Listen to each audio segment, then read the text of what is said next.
Good morning and Merry Christmas, ladies and gentlemen. Welcome to twitch.tv/Ice Cream Uploads. I understand that some of you may not be happy with us saying Merry Christmas. You may not be happy seeing that Bibby has a little bit of snow on top of himself and the studio there. And you may not have been happy seeing the Christmas scoop intro. That's the first time that has been back on the channel for a year. It's been sat there biding its time, waiting. But you know what? We're festive people. So all the way through December, we will have Christmas. And we're not ashamed to have it. So deal with it, deal with it. How are we all doing? If you're in the chat, please do feel free to let us know. I'll read, Bib. Good morning. Yes, good morning, Graham. It's still the morning. I just double check the time. Then 11:56 on the dot. I'm good. What about you? Nice. Although you do sound quite distant until you like lean into the mic, like your audio. Oh, for reals? Yeah, say something now. For reals? I mean, you sound nice there, but sit up how you normally. Is that how you normally sit? To be fair, when I'm actually podcasting with you and you sat here, I am like right over it. No, okay, that's nice. It went super quiet. It sounded like 1 minute you're there, and then it was like, yeah, good. It's was it over here? Was it over here, Graham? All right, mate. Yeah. Was it kicking off? Oh, come back, Pip. Come back, Pip. Tito says, reported and unfollowed for offensive content. You think this content is offensive? Do yourselves a favour. Do check out Big Hamish 88 and West 077 on Twitch. Check out both of those channels. West has Beard Baubles Christmas jumper. Hamish has Beard Baubles Christmas jumper. Tinsel. Lights. He's sat inside a snow globe. So West was like, I thought I was doing okay. You've like vomited Christmas all over your screen. It's wonderful. Go check it out. Go do it. Let me jump in the chat. See who's joining us. What's that? What you say? I'm hoping Mrs. Bibby isn't there yet because all this Christmas talk. I mean, I if she is here, and good morning, I'll get the tree out tonight. If she's not here, I might be able to prolong it a little bit longer by not going up to the loft and getting the tree out. Well, I am not decorating, so she's here. She's here. Oh shit! Shit! Unlucky. Get in that loft. Get in that loft, my friend. I mean, I do have my tree sat down here in one of the boxes on the floor here. My tree is going up on Saturday, Sunday. So birthday? Yeah, birthday Friday, and then once my birthday is out of the way, we can start to celebrate someone else's birthday. I'm not overshadowing my birthday from some guy called Gabby Jesus or whatever it is, ex-City player. Once turn a bit of wine into water into wine and stuff. Psh, you can wait, mate. Wait. So yeah, 4th-ish onwards. So once we get the big tree and stuff out of the loft and all the decorations for the living room and stuff, I can then half-inch some of those decorations to go onto my tree. So yeah. Okay, jump back through the chat. Tiz Bad was in nice and early. He says, hi all. Hey, how you doing? Tito was in. Ice Cream Uploads was in as well. For you guys that are in the stream this morning, we haven't told anyone when they were going live, although it probably would have been quite a safe bet, a safe guess. But we have our Ice Cream Uploads emotes. You will see we have an animated Santa that goes ho, ho, ho. We have a Merry Christmas wreath. We have a tree with a purple star on the top of it. Not that you can really tell because it's tiny, but there is a purple star there. Plus a purple present, all ICU themed with the exception of Santa. Santa did have a purple hat to begin with, but we thought, you know what? If any of you guys are subs, you get use of our emotes, and it's nice that you can use them on our channel. But you just got a red hat Santa that goes ho ho ho. That looks. So you? Because you nearly said headed. So it's like you're going to have a red-headed Bibby saying ho ho ho. Yeah, get yourself a red-headed Bibby. But yeah, you've got yourself a cool Santa, so you can drop into someone else's streams and use that emote everywhere, and everyone's using their baubles and things like that. You get to use ours elsewhere. If you're a sub, we wanted to give you a flex, so there you go. Feel free to use the emotes now wherever, all over Twitch. Trilogy will still be shit, and nowhere near its selling price. Sorry to say. And there's Lake being festive. Morning, Lake. Good morning, Lake. Timeless says, morning, gents. I am inevitable. Yeah, I remembered actually this morning. So when I was in Hamish's stream, that obviously we subscribe to Manny's channel, friend of the channel, and he has a Thanos Zidanos emote, so I use that. So we need a timeless. It's pretty cool. So yeah, we need a timeless one. If we ever get to the point where we've got more emote slots and we know what to do with it, then we'll make individual people's emotes. Nice. Not happy? Go to Hamish stream and tell him this is OTT. Yeah, exactly. Reported and unfollowed for offensive content. That's what we've got to with Tito. Gaga says, OMG, it's still morning. Good morning, gents. I know. Imagine that. Wow, an actual AM scoop. What is going on? Are you guys okay? Blink if there is a problem. We are here on our own accord. Yeah. Tino, I've already unfollowed them. Bar humbug. It's happening, says Mrs. Bibby. Tamlin says, busted. Get that tree up, you miserable gitch. I mean, shout out to Vern as well. Vern had his up. Did I see, was it last week, Vern? You got yours up? GG's. Somebody's had theirs up for ages. Monster. It's just embracing it. There's Christmas decks. Why isn't yours up then, Graham? On Saturday. You are? Why isn't yours up yet then? Because I've got a reason. It's my birthday, mate. Christmas decks. You see, I said this to Samantha and she's having none of it. She's like, first, you managed to hold it off for so long. My birthday's at the start of December. Yours is practically Christmas Day. It's that far after mine. You might as well, It's the 9th of December. Yeah, exactly. It's over a week. It's like a week and a half in. Mine's like half a week in. God, you grumpy bastard. You're meant to be on my side, You're meant to be on my side. Nope. I have a great excuse for a no tree. 2 cats. Well, there you go. Destroyed. So yeah, I was going up on Saturday/Sunday, depending on what we feel like after the Friday. If we have too many drinks and stuff, then we'll see. Boom, no tree. Yeah, well, the boom is what happens when you have the tree. It falls over. Get out of here. Mrs. Bibby, take notes from Danny Day. No, we'd have ours up already, to be fair. It's just my birthday that's stopping it from going up. Got 2 up now, proper balling for Grimble. Let's go. So we'll have 2 this time. The main one in the living room and then the Diddy one that's going to be sat here behind me. Never had a stream room tree before, so this is new. This fun times, breaking new ground. By the way, if anyone wants an Xbox mini fridge game, have pre-orders up at the moment. What are the queues like? Are they ridiculous, or is it just a case of you could just go in pre-order? What is it? F festive before the 24th of the 12th. Get out of here. Why would you save your festivities up for like 124-hour splurge and then you just be festive for a full month? Stretch it out. God, Scrooges. My stepdad's is the 8th. I caved in, couldn't help myself. Got the festive feelings early, so I was joining with the early madness. And you're a better person for it. Feel how warm it is. It's like when you walk around Salford Precinct and you'd be lucky if you get off the precinct without being shivved. But through December, through December you get an all right, mate, yeah, before you get shivved. So it's nice. It's just warmer. How very festive of them. Yeah, exactly. My excuse for no trees. I fucking hate Christmas, says Spike. Full Scrooge Bud. Boo, bar humbug. Afternoon, D-Mac. How's things, dude? No one now was a 2-minute queue earlier. Oh, okay, nice. There you go. Get yourself an Xbox mini fridge. Although, if you've got a mini fridge and you stream, you probably need to set up yourself like a RTX voice or something like that, because apparently it's proper got a hum on it, like a sort of fridge has. Yeah, the Xbox mini fridge. Did you not see that last week? There's an article. I don't know if it was like GameSpot or VGC or whichever one it was. One of the main sites had an article that the PSA, the Xbox mini fridge, is incredibly loud. Not like a drill, but it's like my fridge is there and I can't tell that it's on. It makes no noise, but this one is really loud, which is a shame because there was what's the Rock's energy drink called? He did a campaign where he launched his energy drink with Xbox, and they gave out mini fridges to a bunch of influencers, content creators, and so on. And that mini fridge was apparently chemical cooled, so it was quiet. Whereas Xbox, I mean, you've got to kind of give them some props for it. They tried to be less evil to the environment and have it fan cooled rather than chemicals, but the fan is just like it's always on, so the fan extracts air out of the chamber. It's like a all the time, like to the point where I was listening to Kind of Funny, and Gary Witter said, I know how loud that is, so I had a fridge that was that loud, which meant that it bothered me that much that I ended up putting it in a different room, which kind of defeats the point of having a mini fridge, which means it's just there so you can get hold of it. Great. Just have to have it as a prop in the background and just never turn it on. Yeah, exactly. Or just big bags of ice and just dripping out all the time. I was tempted and then saw the amount it holds. Pointless for me. And the hum is super loud. Yeah.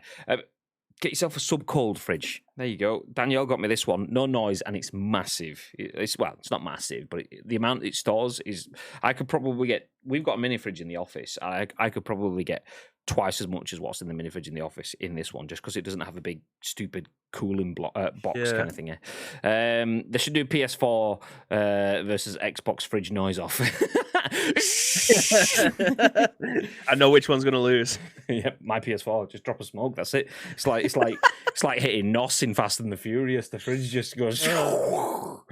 Anyway, so yeah, good mate. Just grinding at work after Winter Wonderland. Rate my wallet the weekend. I hope you and the fam. Good bro. Happy belated birthday. Was it Vern's birthday recently? Nice, Bern. Nice. If it was, I missed it. Happy birthday. Do you know, actually, yes. Now you say that, I remember seeing it was the surprise party. Did you say it was his 50th? Yeah. I was like, it kind of cut off, and I was thinking he was already 40. He's just aged 10 years. Do you know what? Do you know what? I'd like to look like that when I'm 50 as well, and 40 to be fair as well. So yeah, put it next to a PS4 and it seems silent. You wouldn't even notice. I thought 60th, says Tito. Oh, that's it. It's Christmas. Honestly, Vern comes in, tells you that he's festive, and the two grouches go after him. Honestly, Scrooge McDuck's over here. Get out of here. Sorry, Vern.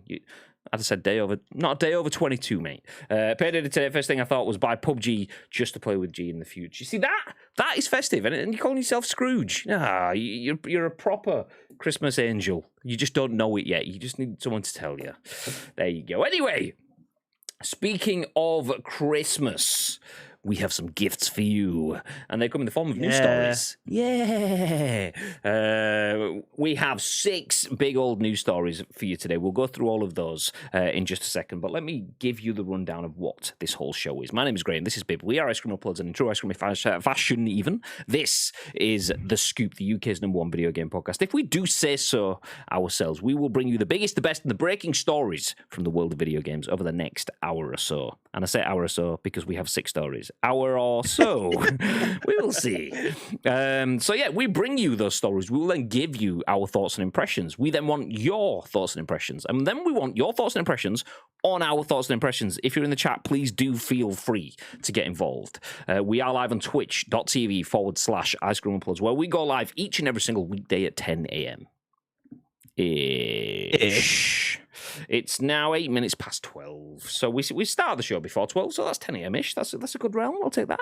But if you're in the chat, please do get involved. Give us said thoughts and impressions, because the live stream gets turned into a podcast, a video on YouTube, and an audio podcast on iTunes and Spotify and SoundCloud and Google Play. So there is lots of places where people watch and listen on demand, over 105,000 of them, and they would love to hear your thoughts and impressions. Before we do get involved in the show, let me remind you, though, speaking of gifts, we like to give subscribers prizes. Well, subscriber. One person each and every single month on twitch.tv/Ice Cream Uploads gets a prize, and all you have to do to enter is be a sub on Ice Cream Uploads. If anyone is in the chat and has a keyboard, feel free to type !loot drop in the chat, and that will give you all of the details. This month's prize is one of these badass Ice Cream Uploads baseball caps, plus a game of your choice. All you have to do is be a sub, be in the Discord, have your accounts linked, and you are set. Nice. Imagine that. Christmas, get yourself a game of your choice, and you could be sat there playing it in your Ice Cream Uploads baseball cap before Christmas Day even comes along. That's majestic. It's majestic. Yeah. As well as that, ! We've had a loot droop in the chat as well. Hey. Sorry, ads. I think you mean loot drop. Cheers, Tito. As well as that ! Insert coin. Shout out to the beautiful people at Insert Coin. If you haven't already followed official Insert Coin on Twitch, do so. They are pushing for partnership, and every follow helps. Thank you very much.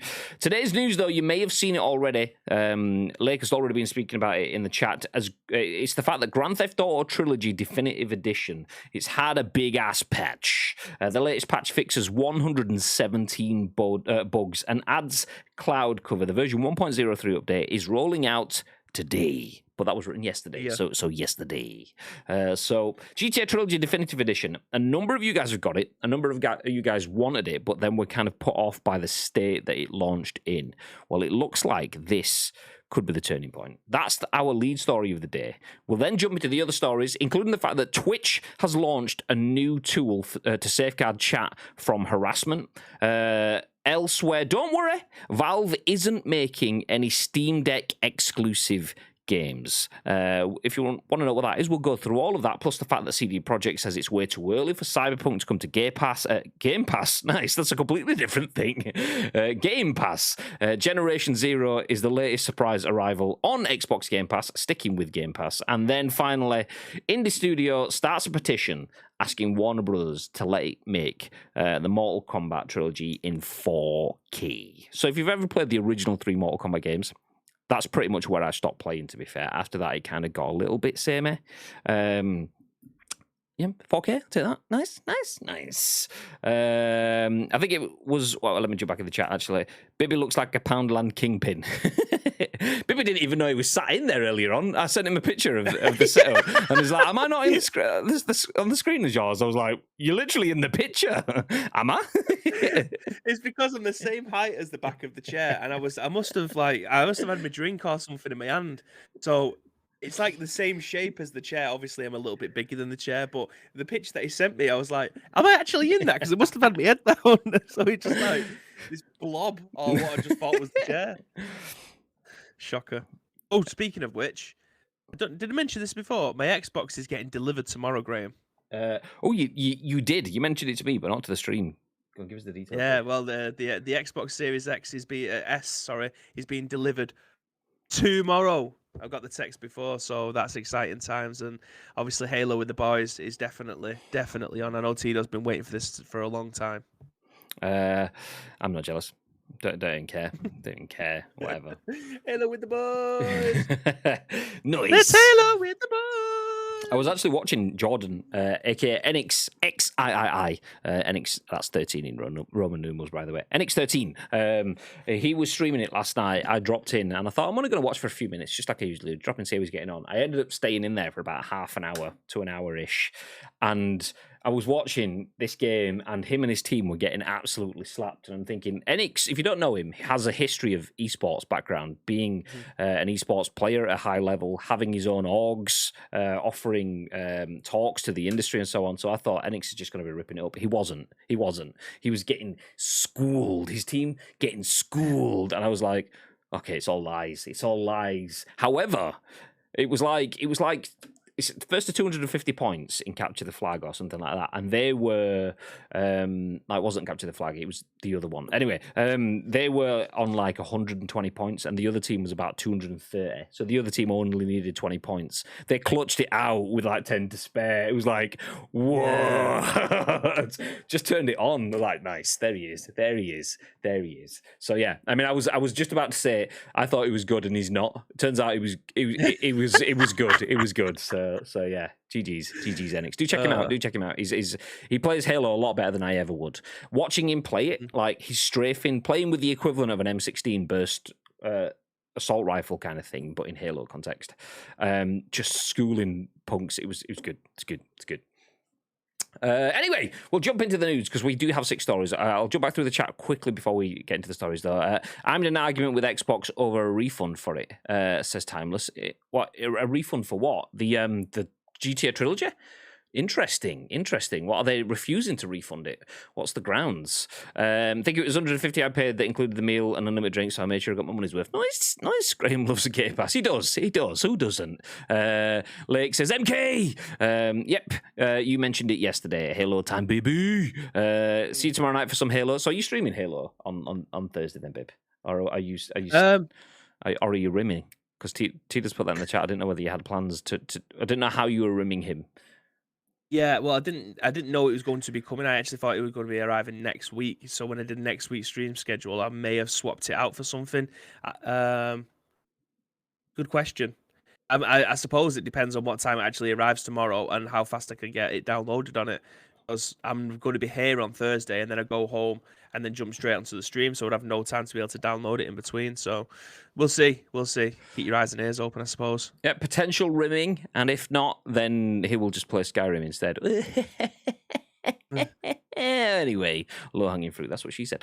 Chris Scullion at VGC, not VGTA or any of that stuff. Chris Scullion at VGC says GTA Trilogy Definitive Edition's latest patch fixes 117 bugs and adds cloud cover, which sounds pretty bizarre. Although I did see a tweet last night which kind of gave me a little bit of context for that. I was like, adds cloud cover?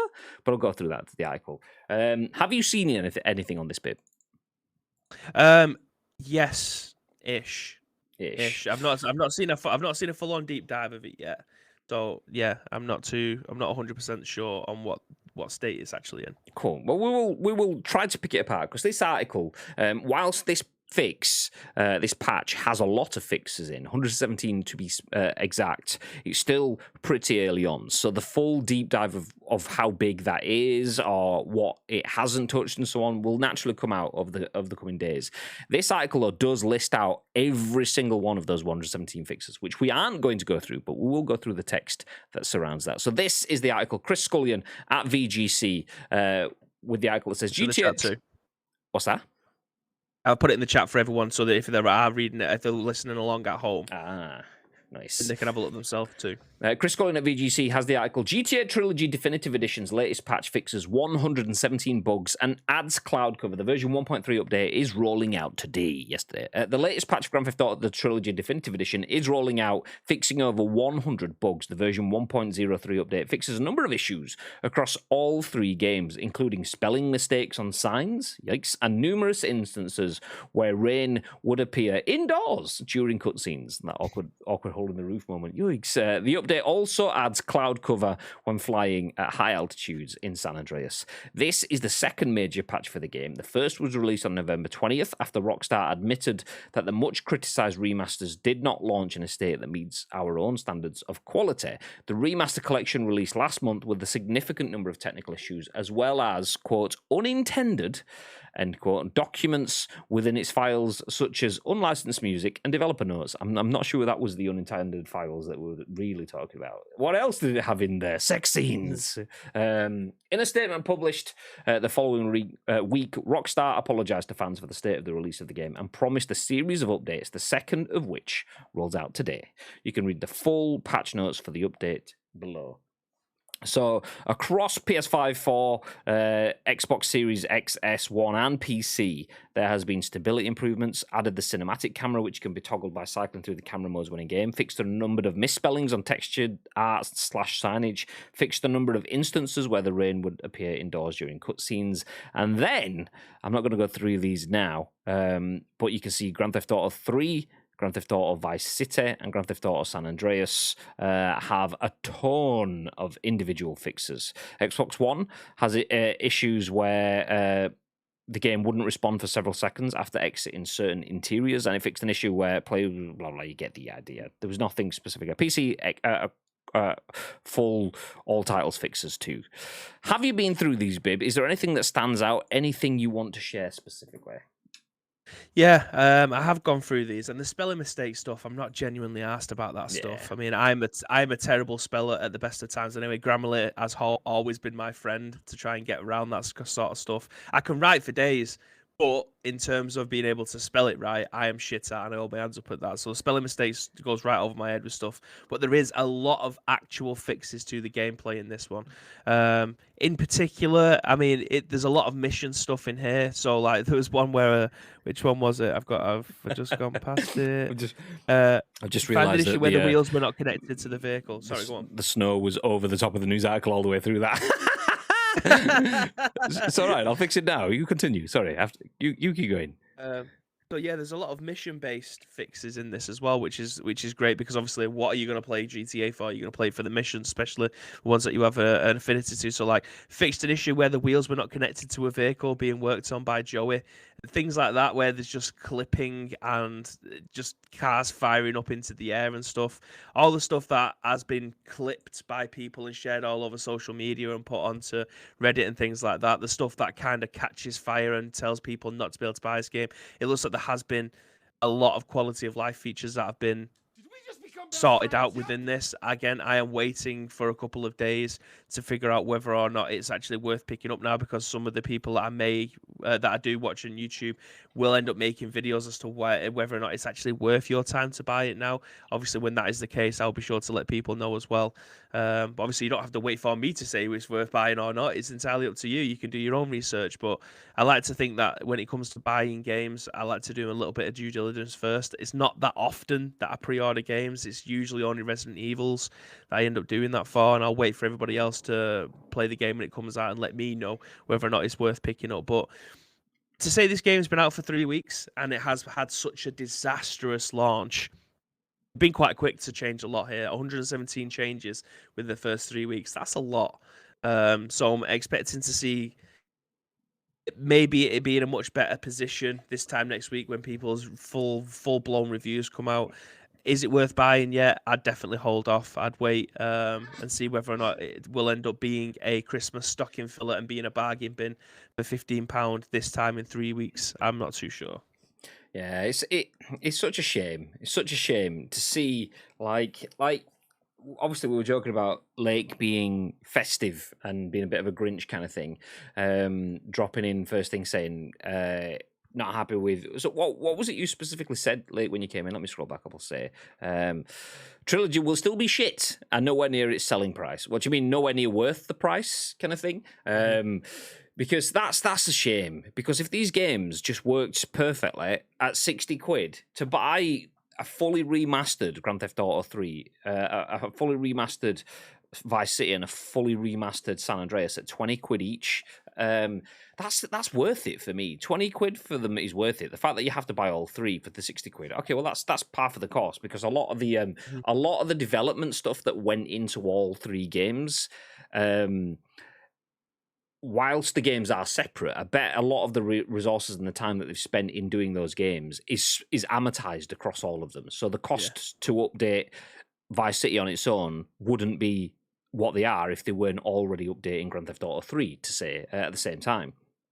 So yeah, it's a shame that it's not great, because I've waited 8 years for this, and I'm paying €55. So if it worked perfectly, would you be paying €55, or do you still think that's overpriced? Because I don't think that €55 is overpriced, in my opinion. Not if you break it down by game. Yeah, exactly. I mean, most people will pay 30 for Vice City on its own. Do you know what I mean? And that's the thing. Most people would pay for Vice City and probably San Andreas. Less people would pay for GTA 3. But to get GTA 3 to that position, it needs, to get the others to that position, it needs the work that's amortized across all three. So you can't really get the others without that. So it's either 20 quid each, or the others become 40 quid each, 30 quid each to make the full 60 quid value kind of there.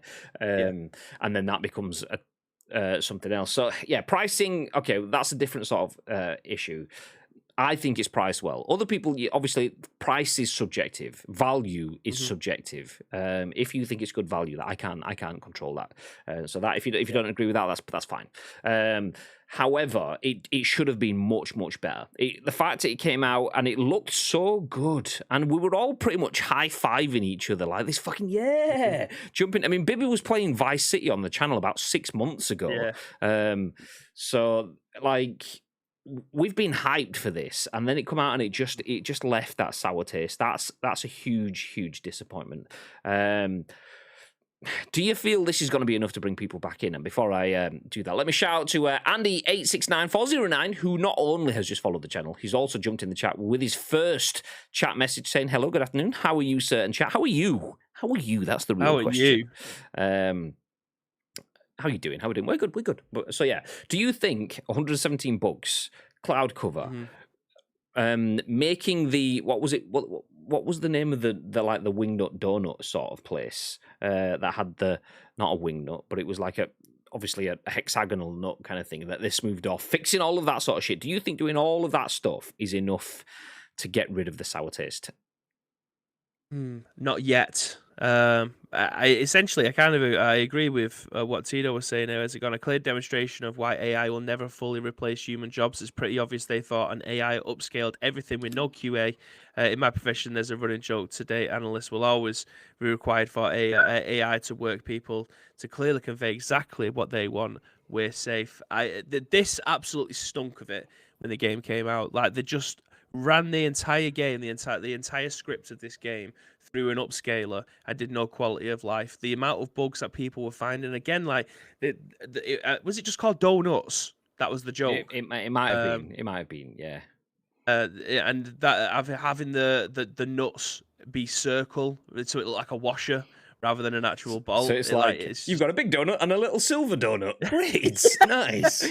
Like stuff like that. It's clear that it was just ran through something where it's just taken the textures of older games and just replaced them with like a copy and paste, and someone hasn't gone through and checked all of that stuff. I understand that should be your first part of call. Run everything through the script and then go back through and check everything afterwards, just to update the textures. Like run around and go, actually, that circle, okay, go back into the programming side, shave down the texture, make it actually look like a bolt again, rather than it being like looking like a washer. I understand that should be your first part of call, but it just looked lazy. It looked like it was a cash grab, and that is not something that you would expect from something like Take-Two, which is why it's left such a bitter taste in people's mouths. Do I think it's worth it now after 117 bug fixes? I don't know. Again, I will wait for other people's opinions on that. People who would go onto YouTube and have a look at their content and see what they're doing with it. I think I've got enough self-control to not do that, basically because I look after the money. I don't want to spend anything that I don't think I'm going to get some kind of return on investment, whether or not that be something to sell on later on, or taking pleasure out of playing video games. And that's essentially what we're all here for. People in this chat take pleasure in playing video games. That's the one thing that we all have in common in this chat. So do I think it's worth the money now? No, probably not. I think we are at least 3 months away from this being a half decent games rather than it just being one, because there's obviously 3 to look after there, which again comes down to resource. Did they do this because the team isn't big enough to be able to look after all 3 games and make them look as good as possible? Like you mentioned before about me streaming Vice City earlier on this year, like that game wasn't just the vanilla version, it was the Vice Cry version of it, which has been being perfected for the last 10 years plus. So that's why it looked as good as it did. And this actually looked better than that in the released screenshots, which got me even more excited because I had previous with it. So to say I was disappointed is a massive understatement. I think we've got another 3 months of this before we actually get into a position where you think, do you know what? Probably now time to drop you 55 quid and probably have a good old time with it. By then, I imagine the price is going to come down. I reckon it's going to do a Cyberpunk. It's going to be a 35 quid game by the time they get all the fixes in place, which I think it'd be a price point that people will be willing to take a punt at.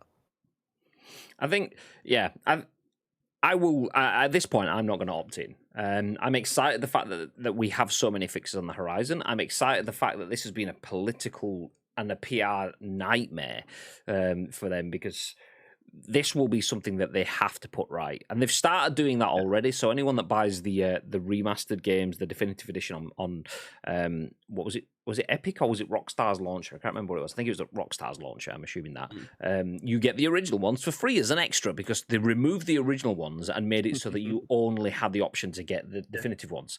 And then as a way of apologizing, not just their own launcher. That was the kicker. Remove everything from digital stuff. You can't even buy it on PlayStation now, but they're giving it, like you said, away on Epic on the Rockstar launcher. You can buy the old ones now. It's drawn attention to it though.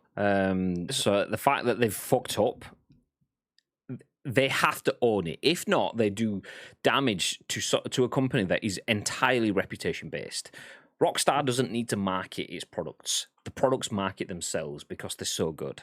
Rockstar doesn't go to Gamescom. Rockstar's not there. There's no GTA stand. Okay, fine. You go to EGX, no GTA stand. You go to E3, no GTA stand. They will just put out a trailer and you will pre-order now. And that's the thing. That's how it always has been, because it's Rockstar. We can trust, we can believe. And this is either one of two things. Rockstar's got to the point where they don't care anymore. The CD Projekt Red, fuck it, that'll do. Whatever, we'll get the money anyway. Or it's a mistake. And like I've said previously, I've never had a reason to think Rockstar is going to do me dirty before this.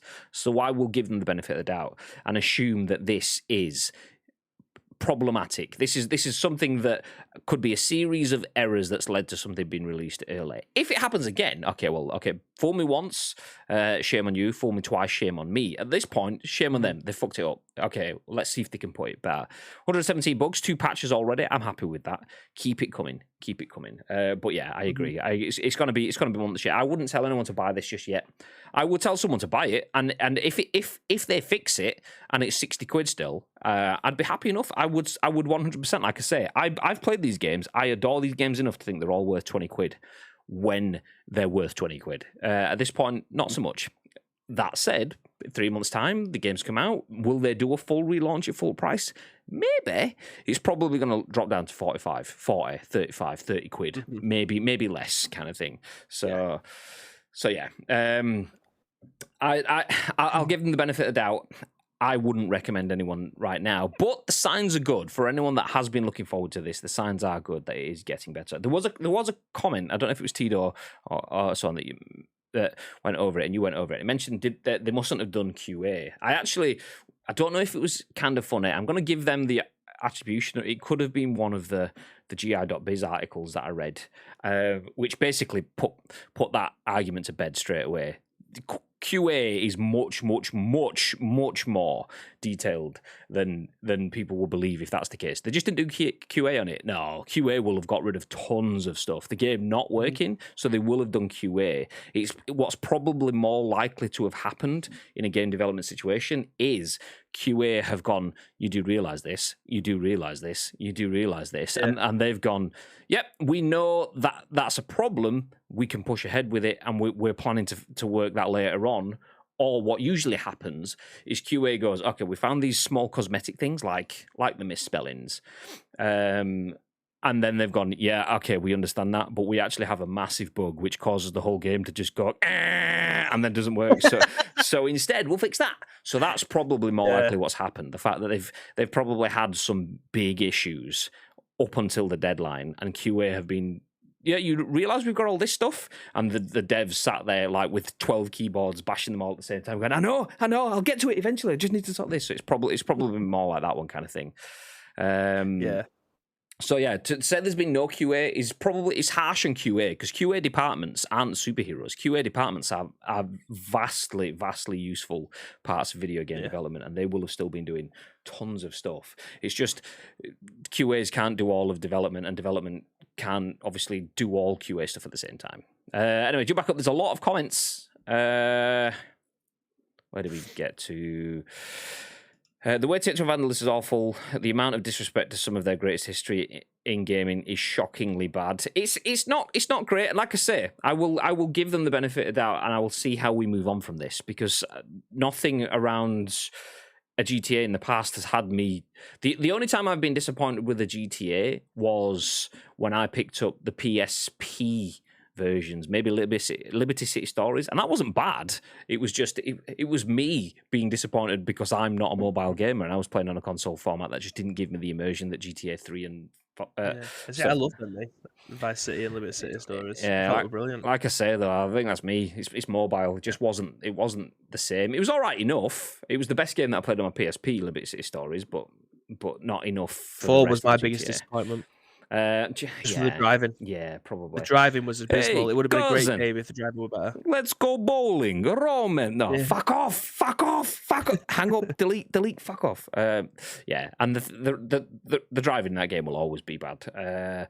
It wouldn't have mattered if you didn't spend 90% of the game driving. Yeah, but that's the thing. The driving has always been so good in GTA games, apart from obviously the ones that was on PlayStation, because it was a completely different game. But any 3D Grand Theft Auto game, even on the PSP, the driving was fantastic. And then it's like the road was slippy. It's like the roads was just all ice. I don't understand how they managed to fuck it up that bad. But I remember that, it's actually a really good game. Reading in a magazine, maybe a PlayStation magazine, early days, about the driving. Like, it was one of the preview sort of things, and the driving's just not right. It feels like they've tried to make it be too next gen. Bearing in mind, obviously, we're back then. We're trying to make it too good, too detailed, and it just didn't work. Hopefully, it's fixed for launch. And then I remember playing it at launch. I got it a few days early because, dodgy bloke back then. And I was like, no, it's not. No. £60 for 3 games I've already played to death when people are screaming out for GTA 6 just makes me uninterested, but that's me. See, that's not me. GTA, 60 quid for games I've already played to death. There's a reason I played those games to death, but that's where the scoop is beautiful, because your opinion, despite being incredibly wrong, is your... I'm joking. But yeah, a lot of people aren't interested in this. A lot of people want GTA 6, and I'm very much not a look-back person. You know that I don't play very much retro games, but that is something I absolutely would love to go for, because the amount of time that I spent, the amount of things that I did in those environments, I would love to revisit those in a modern environment. But that's me. I already did, so obviously I'm happy to, although technically mine was half that. Paying for mobile ports with minor changes that are broken as fuck, no thanks, says ads. I never played GTA San Andreas, and I still don't... What? You don't want to play GTA San Andreas? GTA San Andreas, like I say, GTA San Andreas is a better game than Vice City. It's just a matter of whether the content within that speaks to you as much as Vice City does. I think Vice City is still going to be my favourite, but GTA San Andreas was just... It was the next evolution. It had so much deeper. Exceptional game. Also, you could hack 2 players into it, ish. It wasn't split screen. The second player had to be on your screen running around. So I was like third person over the shoulder, and then Bibby was just running around. If I turned around and Bibby was off screen, oh well, you just have to keep playing. I'd rather pay for eFootball than this, says ads. GTA 6 is ages away. They don't need to make it. They're making millions from GTA Online at the moment. They're 100% mobile ports. You can even use mouse on San Andreas to fly, and it cannot be changed. Tito says... Oh, no, chat's gone. I can understand the nut issue, but the road markings were the bigger. How did that pass for release? They must have noticed that, surely. 3 months minimum. Rockstar's... Oh, okay, yeah, I get you. Cyberpunk is £16 on CD keys right now. I'm going to buy it. Do it. Takes ages to build consumer confidence, quick to lose it. And that's the thing, though. Rockstar, for me, they've not lost it because they've spent so long building my confidence in there. I have no reason to distrust after this. If this fixes, then that will scratch it off for me. If they can fix this, they can do some good content, some good social stuff, maybe drop the price or whatever. I'll do a gentleman handshake. Okay, that's fine. That's gone. If they don't fix this, then I will be wary going into my next purchase. If the next purchase is shocking, then at that point I'm like, okay, well, they don't have that reputation anymore. So at the moment, they haven't lost it. They've put it up for jeopardized it, but they have the chance to save it. GTA 5 changed my mind on Rockstar. 3 generations of consoles and still milking it. I think it's fair to say they're very much happy to do little make a with the do little make a lot model. But that's the thing, though. It's not just a generational game, though. Like 3 generation of consoles, but it's still up there. It's still being played. They would be daft to do the do little make a lot model. It's like, well, why would we do a lot and make a little when we can give the people what they want right now?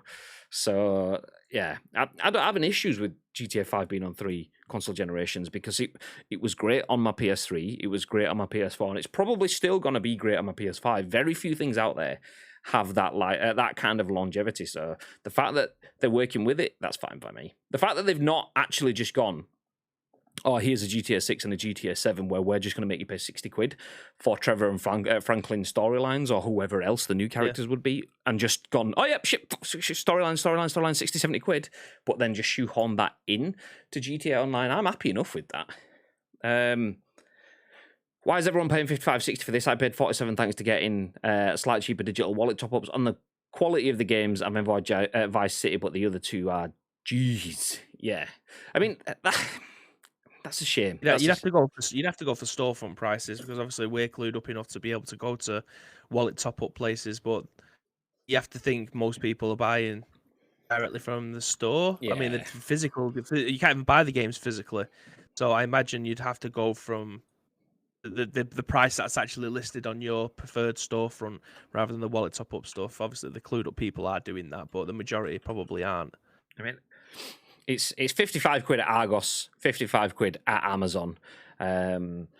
So yeah, Argos, that's where your mums and dads stereotypically are going to pick it up from. Amazon, that's where a lot of people will just pick it up from. It's $59 on PSN. I don't know whether or $54.99 PSN as well. So yeah, a lot of people will just be doing that. Sadly, they're not up to speed like we are. But even still, at that price, at £60, that's fine by me. 47, even better. Yes, please. 4 was average, the story was great, but everything else wasn't. I actually enjoyed GTA 4 loads. The driving was odd because it was different, but I seemed to adapt to that quickly to that. 4 was my least favourite. I agree. Yeah, I'm one of the odd ones. I enjoyed 4 a lot. Driving included. Get out. You are not allowed this. I mean, you're allowed all of your opinions, just not allowed to like the driving in GTA 4. Mr. T. I'm not having it. Not having it. I totally get why people want the GTA remasters. Really do. Just for me, I want new games. I want new. No, I get it. That's the thing for me. Very few games I don't go back and play. I mentioned like I've played Metal Gear Solid 3 a few times. I've gone back and played through all of that because it's an incredible game. But I won't play that now, probably for 5 years, maybe more, maybe ever again, unless they do a different HD remaster or something. Some things that just hit deep, like certain films you'll go and watch again. Some games I want to go back through and watch, but as technology moves forward, I just think I can't be asked with tank controls in that game. And then when they bring you a HD remaster out that gets rid of that, you're like, oh, okay, nice, yeah, I'll go back and try that again. So certain things speak to me in that sort of sense. These are definitely those games. You don't play any games other than PUBG. Is PUBG considered retro yet? Yes. 4 and 5 was also just okay for me. 3, Vice City and San Andreas were far and away my favorite GTA games. I'd probably say 3. No, Vice City, San Andreas, probably 5, and then 3, and then 4. 1 and 2, I've kind of just merged in my mind to be the same game, which are different. So, yeah, I wouldn't probably rank those with these. This isn't a Rockstar issue. They didn't have anything to do with this trilogy. Who did this trilogy? Give me the details. But it's been played because people are waiting for the next one, which just play GTA 5. Play it because you're waiting for the next one. It's still an exceptional experience. What's wrong with? Do you know what? I'm enjoying this game, but now I'm only going to play it because I've not got the next one. That you could say that about every. I'm only playing PUBG now because PUBG 2's not out, and then when PUBG 2 comes out, well, I'm actually waiting for PUBG 3. Just that game has never, ever, ever been confirmed or been announced. So if people are just playing it now because then they've got the next, because they're waiting for the next one, then that problem is theirs rather than anything else. There's probably going to be a next one, but you can't just go, well, I'm just going to buy GTA 5 again on another console because I'm waiting for the next one. No, you're buying it because you want to play it. You enjoy it that much that you're happy to play it again, whilst the next one that goes bigger and goes better has been made. There's a reason there's no other game that does what GTA Online does, because it's just not possible financially to make something so big and so complex. And not, if you iterate on that every generation, or not every half generation, I imagine the financial burden of any other company coming in and pressuring that. It's massive profit, but massive risk. The amount of money that GTA earned in the first couple of weeks, incredible. But the amount of money that anyone else would have to put in to get to that level would also be incredible. Where do we go to? Okay, let's catch up a bit. The new experience for me has been the Oculus I got for my birthday. Blow my mind. VR is the future. It is. I absolutely agree with that, Vern. I'm waiting for more of a, not even market saturation, just a bit more of a spread. Massive fan of VR. It's not about blame, Gary. It's just a case of people want the next game, and Rockstar are interested where they can milk money out of easy-to-create DLC. Again, not for me, expensive to buy on top of a console, and when I get home, I want to sit down, not spin around. Whee! Metal Gear Collection will be an awesome remaster, 1, 2, 3, 4, and 5. Well, they've done HD remasters. That's the last time I played it. Then there was the Metal Gear Solid Legacy Collection, which was 1, 2, 3, and 4, I think. But yeah, the issue with 4 is 4 was made for the PS3 and hasn't been on any other systems because the PS3 is a butthole. But Rockstar literally had nothing to do with it. GTA 6 is clearly coming, but people need to be patient. I think if you went, okay, let's keep going. Keep going. Grove Street Studio, I think they're called. They did and fucked up the mobile ports as well. Oh, really? Grove Street Games. Oh well, yeah. It's. I mean, they didn't do it, but they still surely someone looks at that, and that's where we get to the whole like sort of QA sort of question. Somebody has looked at that. Somebody has fixed things, and there is the buck stops not just at Grove Street Games. Surely. And if it does, well, then that's a problem in itself that then needs fixing. Okay, we're talking about VR. I will leave that there. So I will leave you guys in the chat with that. What we will do though now is... How many news stories have we got today? 26. We are an hour in and we're on story number 2 of 6. Although we do have a few stories that are a little bit more like heads-up stories rather than full discussion stories. So that will help with the discussion. This one will have a little bit of a discussion though. Ed Nightingale at Eurogamer. Twitch launches a new tool to safeguard chat from harassment. Suspicious user detection will flag channel ban evaders. So Twitch has launched a suspicious user detection tool to help safeguard streamers in their chat from abuse. The tool comes in the wake of the hate raids and harassment on the platform, particularly for streamers from marginalized communities. It aims to catch users evading channel-level bans, powered by machine learning, by highlighting potentially suspicious activity in the chat. Quote, when you ban someone from your channel, they should be banned from your community for good. Unfortunately, bad actors often choose to create new accounts, jump back into chat, and continue their abusive behavior. Suspicious user detection, powered by machine learning, is here to help you identify those users banned on a number of account signals, explains a blog post by Twitch. There will be 2 levels of flags for suspicious activity. For, quote, likely ban evaders, any message in chat will be visible only to streamers and their moderators. For possible ban evaders, the message will be shown but flagged to streamers and moderators. From there, messages can be removed and users banned. Excuse me. The tool will be turned on by default across all streams. However, streamers will have the option to turn it off or adjust the settings to be more cautious, for instance, preventing any and all messages flagged by the tool. One thing to prepare for, particularly around launch, is that no machine learning will ever be 100% accurate, says Twitch, which is why bans on suspicious activity aren't automatic. You're the expert when it comes to your community, and you should make the final call on who can participate. The tool will learn from the actions you take, and the accuracy of its predictions should improve over time as a result. Twitch continues. This tool highlights our overall approach to safety technology. Build powerful tools that work together to give you final control over your community. Our work will never be finished, and we're continuing to develop more tools to prevent hate, harassment, and ban evasion on Twitch. Response to the tool has been positive on Twitter, where users say the move marks a significant step forward from the streaming platform in keeping communities safe. This is an awesome feature, said Wreck-It Raven, a streamer involved in the A Day Off Twitch campaign. And then we have a few examples of tweets there. So there you go. There's Wreck-It Raven, Jumbo Claus. This is very good. And Loco TV. This is a super interesting concept. He is hoping it's effective in curbing repeat offenders. Surely this is the dub on all fronts, right? Twitch launching a new tool to safeguard chat from harassment and giving you the control of whether you ban them. What are your thoughts, Bib? Yeah, the right move. It's taken them a little bit longer than you'd probably want them to, with how big Twitch is as a streaming platform and the amount of money that they generate on a daily basis. But obviously, it wasn't really the top end of the spectrum in terms of streamers and viewer numbers. It was affecting. It was towards the bottom. It was the majority that these hate raids and things like that were affecting. So I think they've gone as fast as they can to try and get this installed. I think it has taken a lot of time to write this kind of script. I mean, people was creating bots to then apply into your chat to then be able to take this stuff out. But this looks like it's a little bit, it's a step ahead of that, which obviously will take a little bit of time. And then again, the quality of life adjustments that need to be done after some QI testing.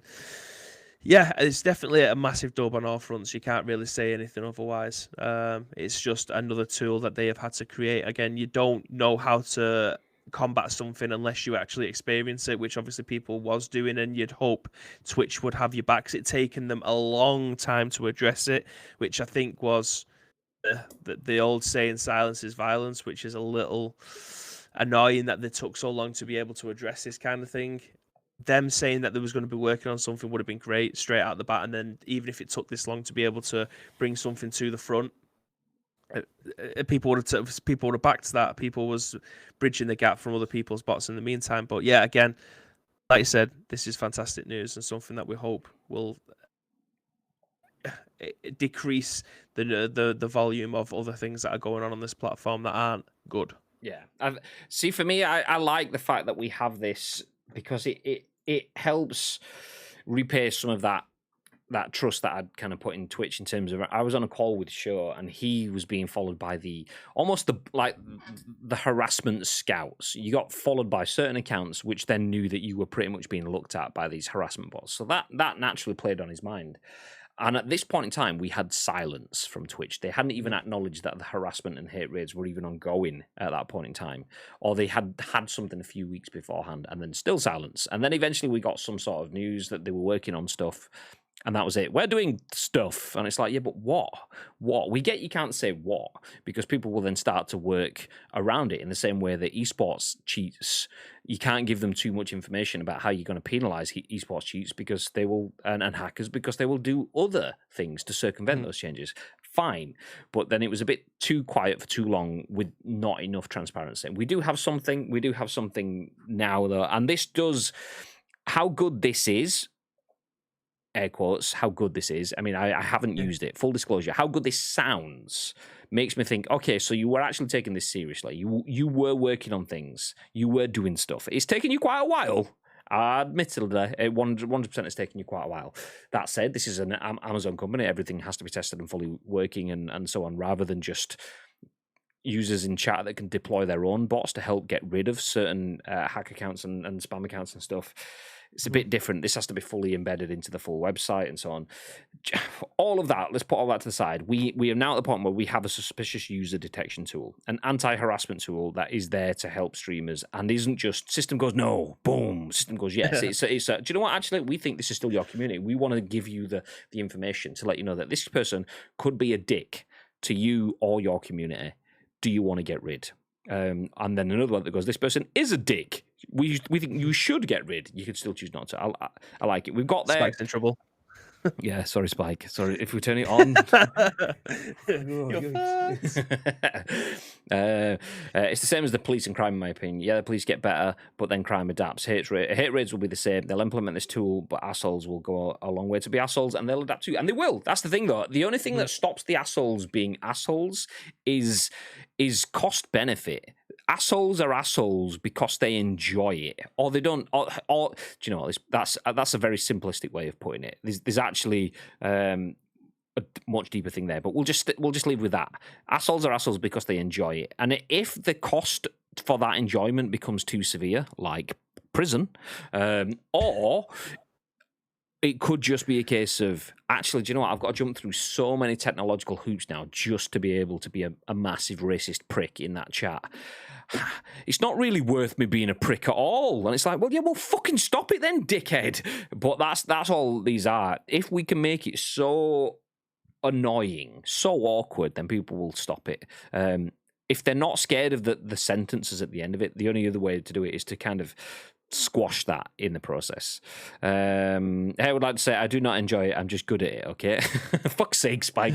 So yeah, there you go. Anyway, we'll move ahead. So Twitch has launched a new tool to safeguard chat from harassment. Big news. Happy to see it. GG's Twitch. Keep stuff like this coming. Don't stop now and wait for the next issues. Make sure you're on the pulse because we need to be moving fast on this sort of stuff. If as Spike said, they can just adapt and overcome, then great. If they wait 6 months before they have to adapt and overcome again, then that's not an annoyance. That's progress for the asshats. So make it not progress, make it be an annoyance, and then we move. We move on to the next story as Wes Fenlon at PC Gamer says, don't worry, Valve isn't making any Stream Deck exclusive games. Whatever game Valve releases next, you'll still be able to play it on your PC.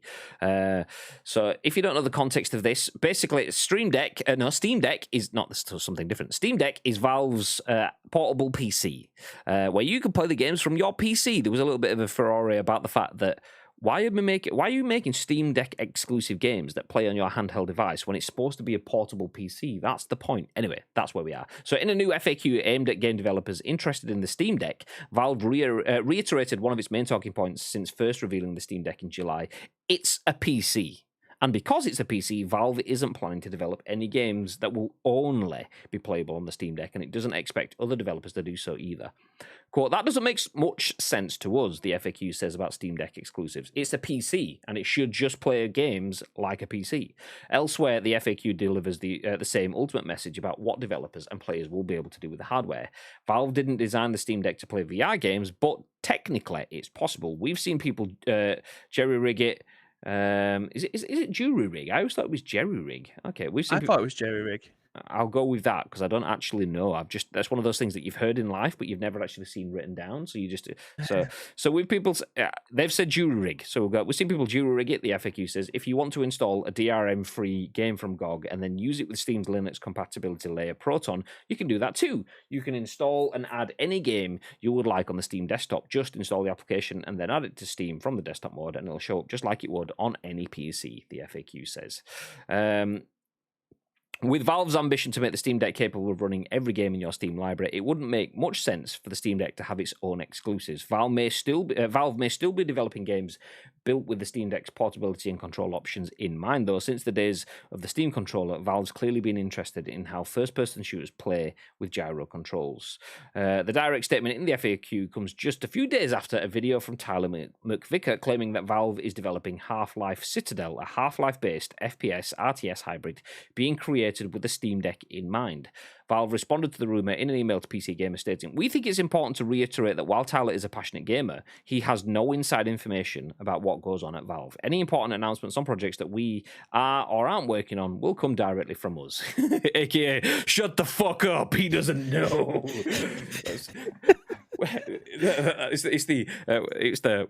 What? We think it's important to reiterate that whilst he's a passionate gamer,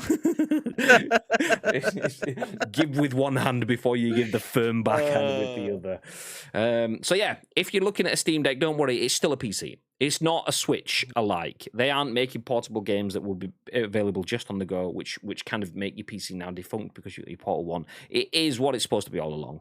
Nice.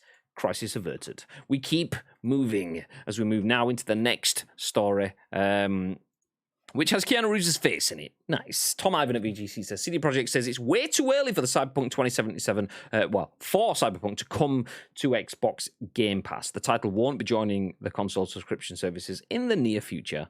So CD Projekt has said it's way too soon for Cyberpunk to join any console subscription services. During an investor Q&A on Monday, the company was asked if it had considered bringing the game to subscription services like Xbox Game Pass. Quote, we always consider any business opportunity, but this kind of subscription model is good at a certain moment of the life cycle of the product, so not too early, President Adam Kaczynski responded. Witcher 3 was for some time in a subscription, Xbox Game Pass and PlayStation Now, but we have had to weigh the benefit and cost each time, so we have to compare it to sales, so it's a decision based on data. It's way too early for Cyberpunk. Earlier this month, the CD Projekt Red spokesperson told VGC there are no Game Pass plans for Cyberpunk 2077 after footage of the title was included in a marketing video for the Xbox service. Okay, we'll leave that there. Interesting. So we've spoken about this. That is Game Pass sustainable? And Phil Spencer came out and said, yes, it is. Trust me, bro. And that was pretty much the source that we got. Trust me, it's proper sustainable. But now CD Projekt are going, actually, do you know what? If we want to make the best money that we can and we want to do the best that we can for ourselves, I don't know whether that's a first party versus third party thing. Maybe Xbox looking after their own platforms helps them enough, but third parties like CD Projekt, maybe it's the size of the games. Third parties making a game of the size and scale of Cyberpunk, it's not cost effective for them to put the game on too early.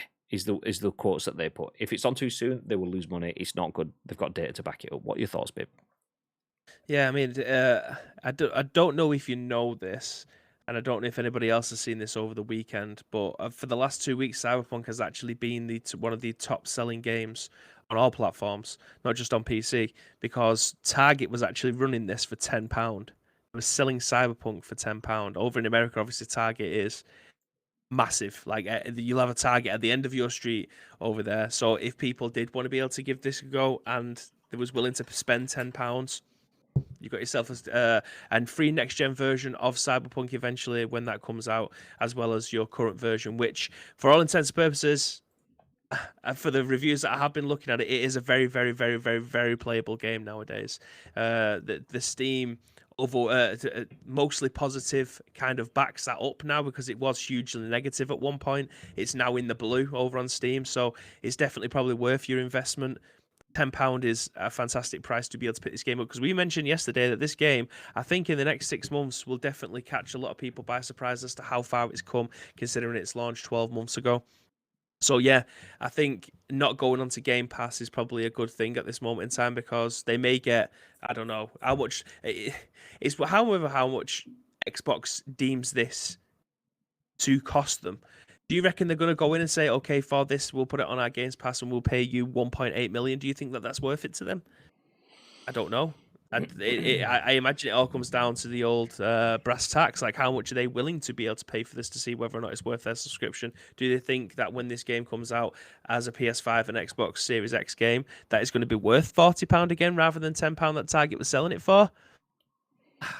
Who knows? Again, I don't know how much has been put on the table for it, but I don't think it's worth Cyberpunk going on there just yet. Basically, because if a lot of people do end up giving it a go and they still don't think it's worth their time, even though they haven't technically paid for it, they'll just review bomb it again, and we're back to square one.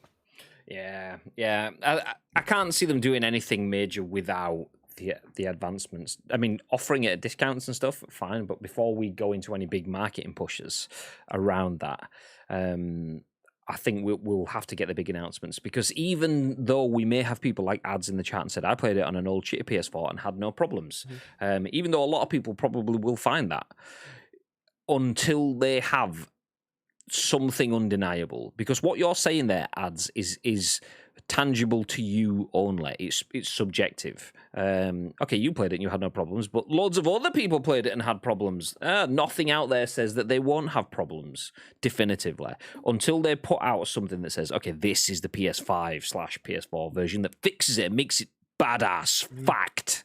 Until they get to that statement, it will always have that air of uncertainty. And even still after that, it will probably still have some of the air of uncertainty. So they need that big benchmark moment to go, okay, shut up now. It's fine. People will still take the piss. That's fine. We've opened ourselves up to the piss being taken, but don't spread the fake news about it being broken, because it's not.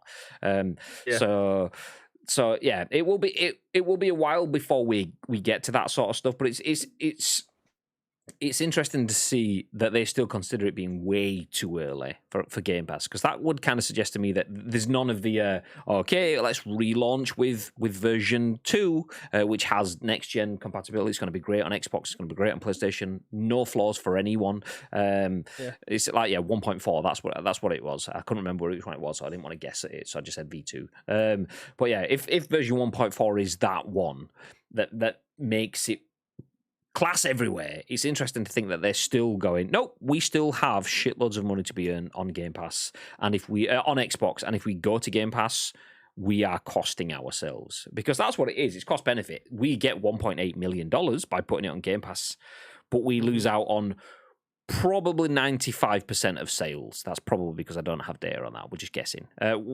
Probably 95% of sales on Xbox, because everyone's got Game Pass. So why would they buy it for the Xbox?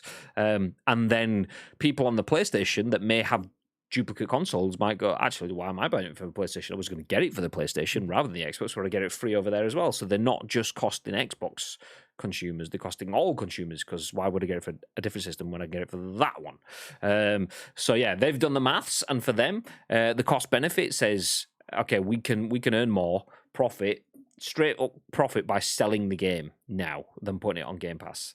Game Pass is wonderful. It unlocks a huge user base, but it also has restrictions. And that is the thing for me.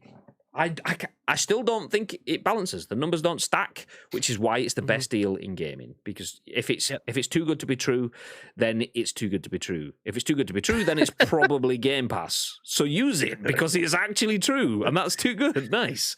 We'll take it.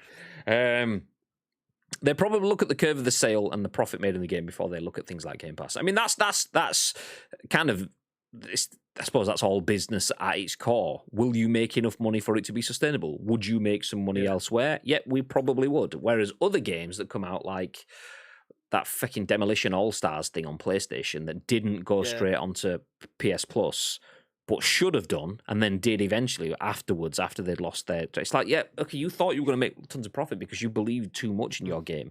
You didn't feel that giving it away free to play, effectively, was the par for the course. You thought it was, it's not worth it. They feel like they've still got worth in their game, and they probably wouldn't be wrong. It's got Keanu Reeves' face in it. That's enough to sell enough copies. So yeah, we'll see. I played it on PC and had a great experience, but I've been so many people have game breaking issues. Yes, I've seen both ends of the spectrum. So we mentioned you yesterday or the day before when we spoke about this, and Mr. T saying you guys both played through it on PC relatively problem free. Other people had played on PC and had issues. Other people have played on consoles and has issues, but ads played on consoles and had pretty much no issues. So it's one of those things where it is subjective. It's only tangible as it is for you on your system through your playthrough at that point in time. It's getting a huge patch early 2022, 1.4 update. People should wait till then, but buy it while the offer stands. No, I agree. I mean, it's one of those things. Time will deteriorate the value of the game and the costs associated to it, but definitely pick it up on a bargain. But I've got it already though, so yeah, I just can't tell anyone. Even right now, I can't tell anyone to spend. If you could pick it up at the Black Friday $9.99 bargain, I can't tell anyone to buy that right now because I've got the game and haven't and won't fire it up until that update comes along. Even though it's a bargain, if the game is what I think it's going to be, I still couldn't comfortably say buy it because it's not there yet. I thought the game was going to be that at launch, so I'll wait until the proof is in the pudding before I tell people to buy it. So I would say, yeah, it's probably going to be good. You will probably get a bargain if you pick it up now, but do so at your own risk. Is the way I'd wrap it up. Sheepfragger, hey! They're bringing it to Game Pass 8-12 months after the next gen upgrade, as I think a lot of people were waiting to buy until the next gen. But yeah, that's it. I mean, that's it. I'm going to consult the draw. I've waited this long. We're about to move off the story, but I'll do it now. So I have it. I bought the PS4 version. As you can see, it's still in the cellophane wrapper.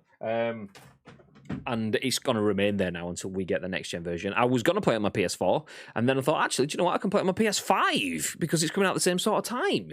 And then got it, and I'm just not interested in firing it up until I get a next gen game out of that now because it's not categorically, but it has been widely said that it's a next gen game that's been made to kind of work on last gen consoles. So I'm going to wait until it's a next gen game that's made for next gen consoles, and then we'll probably have a better experience with it.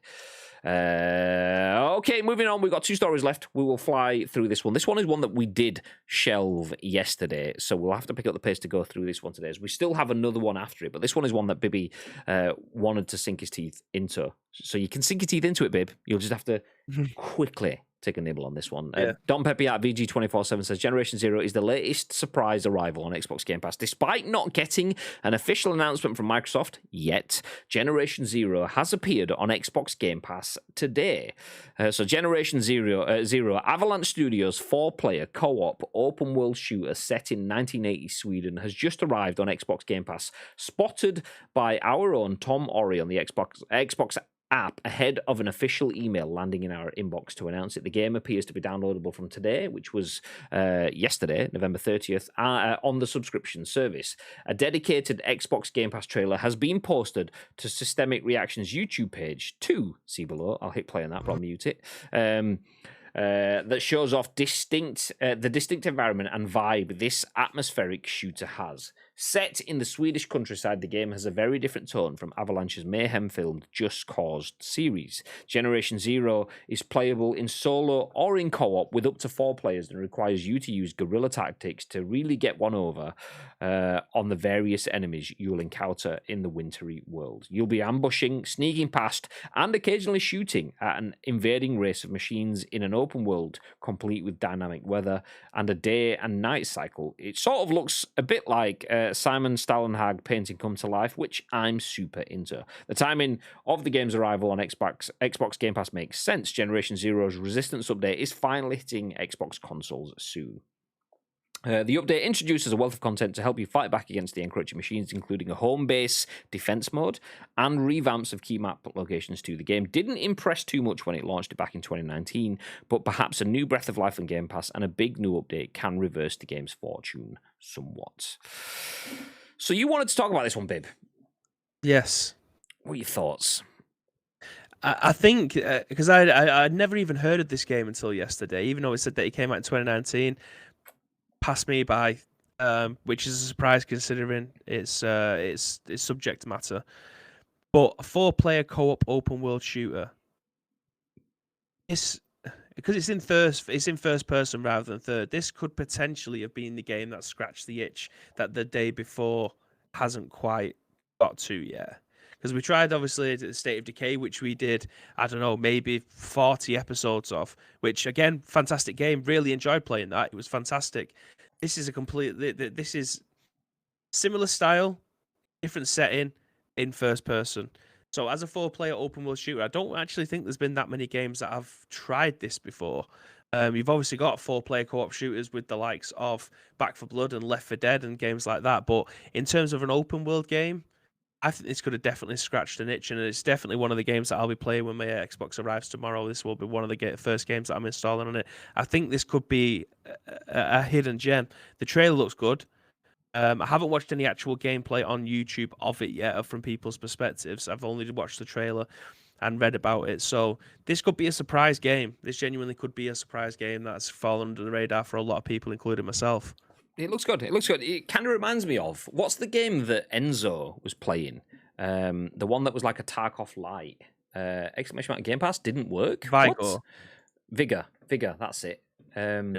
It kind of reminds me of Vigor in that sort of sense. It's a game that came out, didn't do very well, probably came out at a time where it was swamped by everything else. The fact that it's a European-based kind of overwashed palette survival-ish sort of game that came out in 2019. Well, you're putting yourself against PUBG there. So at that point in time, PUBG was a behemoth. So you were never going to win. You were always going to be like, no, we'd have some battle royales, please, instead, thanks. So it was always just going to be forgotten. It could be good. Could be good. I'm interested to hear your thoughts after you play this. I mean, I'm going to just stick to play PUBG because that's the only game I ever play every day. So there you go. I wouldn't expect anything less. I mean, the only thing I will add to this, though, is the fact that it's based in Sweden, which we all know is the best of all of the Nordic territories. I mean, if you rank them, because that's what everyone does all the time, is ranked Nordic territories, Sweden would be the number one Nordic country, right? Right, okay, I'm only joking. Lake, who's from Finland, says, boo, Sweden, boo, Sweden, boo, Sweden, boo, in the chat. So yeah, that's where I was going. I saw it and I was leaning into it. I'm joking. You can like your own Nordic regions however you want. It's fine. Ad says, people try glitching the game out on purpose and then post a tweet, etc., when in actual fact, the players are causing the issue. So, stop victim blaming, ads. That's not cool. God, honestly. These people have had bugs. And even still, though, there is, I mean, devil's advocate would be, surely, if the game was fine, then they wouldn't be able to break it. That's the problem. So, I mean, I get it. Swedish meatballs are right. Yeah, fucking good. It's the only reason we go to IKEA around these parts, baby. That says all my room is made out of IKEA furniture. So yeah, who's lying? Who's lying? Final news story of the day, though. This one is an interesting one. Chris Scullion at VGC says an indie studio has started a petition asking Warner Brothers to let it make Mortal Kombat, the trilogy in 4K. It claims Mortal Kombat creator Ed Boon supports the plan, but Warner Brothers isn't convinced it'll sell. So an indie studio has started a petition in the hopes it will convince Warner Brothers to let it make a 4K remake of Mortal Kombat Trilogy. Eyeballistic has set up a change.org petition in an attempt to gain enough signatures to show the IP owner that there's enough demand for its remaster. The game will take the 1996 Mortal Kombat Trilogy, which combined every character from Mortal Kombat, Mortal Kombat 2, Mortal Kombat 3, and Ultimate Mortal Kombat 3 into one game and remaster its stages and character sprites running in 4K on Unreal Engine 5. According to the petition, the studio approached Mortal Kombat co-creator Ed Boon in 2016 with plans to remake the original Mortal Kombat in HD. Boon was reportedly supportive of the project, but the team says Warner Brothers, who owns the Mortal Kombat IP, turned down the pitch because it wasn't convinced the game would sell the 100,000 copies needed to justify marketing costs. The hope is that the new petition will prove to Warner Brothers that there is indeed an appetite for a remastered version of the Mortal Kombat trilogy and convince it to allow the project to go ahead. The studio provided screens to DSOG to show off how the game will look. We're planning to painstakingly recreate every detail of every stage and character in glorious 3D, iBallistic says. Of course, every fatality, brutality, friendship, and animality will be there too. The characters and stages will get a facelift to 4K resolution and 60 FPS gameplay action through the power of UE5. We'll even remake all of the music by giving it a modern cinematic sound that incorporates real instruments. If the petition is successful, the studio will then pitch to Warner Brothers with a plan to launch a crowdfunding campaign to prove that the game will be guaranteed to sell. If you want this remake to happen, please show your support by signing the petition. It says, when we reach 100,000 supporters, we'll approach Warner Brothers with a plan to use crowdfunding to further demonstrate that the game will sell like crazy. Excellent. Or not. What are your thoughts, Bib? Mortal Kombat 4K remake? Do you know? No, I don't think so. I mean, it would be amazing. It would look great. I would love to play a Mortal Kombat game in 4K of the original ones, but Warner Brothers won't do this unless they have a lot to gain from it, because they won't want to cannibalize their own newer Mortal Kombat games, which they obviously sell a lot of. They are very, very good games, but I don't think they ever will. I don't care how many signatures they get. I can't see it. Can you see it? Frosty! Do you know what? I'd possibly. This is, whether it does or doesn't happen, this is a good play from iBallistic, who is the indie studio that wants to start making this. This is a good play because I don't know anything they've made. I'm not going to Google them. If anyone else wants to, feel free. But I couldn't off the bat tell you anything they've made. So they want to position themselves quite nicely alongside Warner Brothers and their IP, Mortal Kombat. Nice. That's a great way to get yourself known, by doing something like that. But how do you, if you've been told no, take it to the next step? Well, you start yourself with start yourself on the right foot with some PR, a good campaign that's going to get people looking. If they can get 100,000 signatures of this, then this is taking a dead non-sell. This is not happening to a surefire start. If they get 100,000 signatures and they can start the campaign, and they've achieved a deliverable that was never really a deliverable. You hit 100,000 signatures, we will get you the game, said Warner Brothers. Never. They've never said that. It would never happen. It's not that it would never happen. It's not guaranteed. But that's a good play. So you've got to give them the credits for that. If they manage to do this, which the internet loves nothing more than to build something up before it rips it to pieces because it's not what they wanted it to be. This is the point where the internet is building it up. So if they get 100,000 signatures, which I hope they do, then GG's. That's iBallistic setting themselves up for a great future or a very distinct fall, like the pit on Mortal Kombat. There you go. Nice. So I hope they do it. I hope they get the signatures. I hope Mortal Kombat go, yes, we'll take some of this, because there is case studies for this happening. Admittedly, not the greatest one. As Timeless says, people never learn after today's story. I'd steer clear of this. Well, that's a case study. Grand Theft Auto has GTA 5, which is got GTA Online, and it's coming out on multiple formats. It's not quite out on next gen yet, I believe, or it is coming. I don't know. Whatever. It's gone on the PS5 anyway. And now they have old games that they want to bring out to kind of scratch the itch and build the hype around it, in the same way that Disney hit everything at Christmas. There's a new Star Wars film, or there's a new Star Wars game, and there's a new Star Wars backpack, and there's a new Star Wars tea cozy. You can get them all at the same time because it all adds to the massive that Star Wars is here and builds your need to get this game and play everything and do it all at once. Okay, if they've got a new Mortal Kombat game coming, and there's another Mortal Kombat film, which there pretty much has to be because they've just done one, so surely they're kicking things off again there. So having a chance to go back and play the old stuff, which feeds into that. This could be Warner Brothers doing the Disney-esque all-marketing approach. It could fit nicely into that. That said, it could also be Definitive Edition GTA Trilogy and not work very well, not look very good, be a little bit meh. Or even though it's in full 4K HD stuff, it might not just work. I'm a massive fan of fighting games of the past. Playing Street Fighter 2 Turbo, yes please. Playing Mortal Kombat 1, 2, and 3, yes please. Anything after that, fighting games got 27 button bash combos, and I wasn't interested. You'd lost me by that point in time. So this gives me a little bit of a chance to go back and recapture some of that magic. However, it also lets me go back and realize that I've been looking at that through rose-tinted glasses, and it's just not a genre for me. I'm not a part of the FGC, the fighting game community, and there's probably a reason for that. And playing this might make me realize that, yeah, there definitely is a reason for that. So I hope it comes to light. I hope they make it work. I hope it becomes a thing, and I hope it's successful. Just because, it's nice to be positive for other people. Not convinced.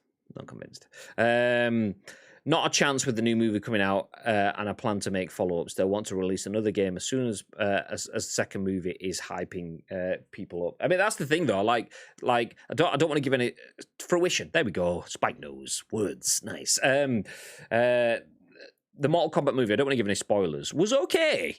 The last one. I'm a big fan of Mortal Kombat from back in the day. Me and David were huge Mortal Kombat / Street Fighter fans in our house, like most kids were back in the day. It was massive. And same thing with Mortal Kombat Annihilation and so on. The other films and stuff that came after that, they were always kind of separate though. Brands realized that you can use a game to feed a TV series, or use a game to feed a movie, or vice versa, more than ever. And if you could have a game that feeds a TV series, so your Mortal Kombat 4K remake that feeds into Mortal Kombat, what did we just have, 11 or 12 or whatever? Yeah, 12 I think it is. They're giving away 11 for free, didn't they? So let's say 13 is the next one. So the 4K remake feeds into 13, which feeds into Mortal Kombat the movie Part 2 or whatever it's going to be. Then that's a big marketing streak.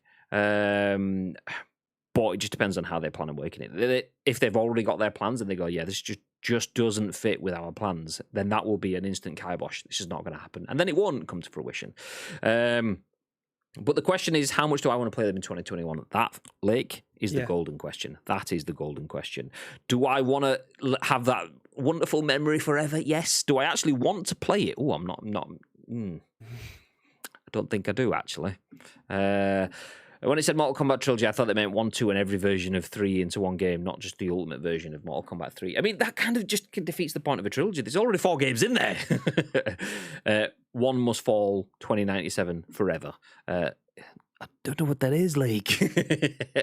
That's the same one you mentioned the other day, right? I still don't know. I will Google it this time, honest. I suppose as long as the characters don't look like they're planking as they die, like the original did in Mortal Kombat 3, yes. Rigid bodies that just kind of flop down. Yeah, nice. I hope it works, and I hope everyone that wants it gets the things that they want, and I hope everyone high fives and drifts off into the sunset happily without a game being remade and tarnishing their reputations. That would be nice, please. Thank you. Nice. On that one, before we tarnish our reputations, let's get gone. We are out of here. Thank you for sticking around for a long old show, about an hour and 25 minutes ish, which was chunky.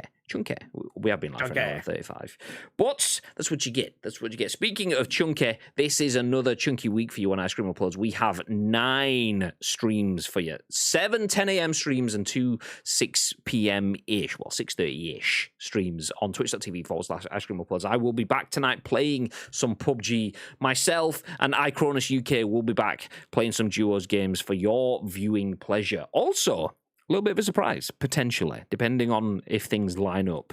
After myself and Lotus have been playing our Duos games, Mr. Big Zombie Monkey is doing a Tido. Last week, Tido asked if he could be carried in some games of PUBG, and me and Lotus tried our best and didn't quite work. And then Tito disappeared, and we've never seen him in PUBG Battlegrounds ever since. But Spike now wants to take on the challenge. So after me and Lotus have gone through some duos today, we may rope in some games with Big Sam. You never know. So if you guys are around late doors this evening and you want to run some squads, Lotus obviously does have family things. So it'll either be myself and Spike doing some duos, or we may get some squadage going on. So if you're around this evening, do jump in.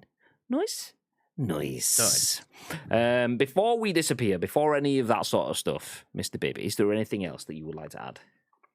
Yes, again, thank you very much to each and every single one of you that have joined us for this episode of The Scoop today. That's 3 down, 2 to go. So if you want to help shape those shows, there's 2 ways that you can do so. First of all, find us on social media. It is at Ice Cream Uploads across all major social media platforms, or get involved with our Discord if you're watching this on any of our on-demand services. Go into the description below. All the links that you require will be listed there for you, but all we need from you is the URL plus your thoughts and opinions. We'll then give you our thoughts and opinions on the very next show, which will be at what time tomorrow? Live from the studio, Mr. Graham Day. That'll be at 10 a.m. Ish. We will be live from the JL studio tomorrow. Yeah, if anyone doesn't know what that means, by the way. So the Ice Cream Upload studio is actually in the home of Jelly Media, Jelly and Ice Cream.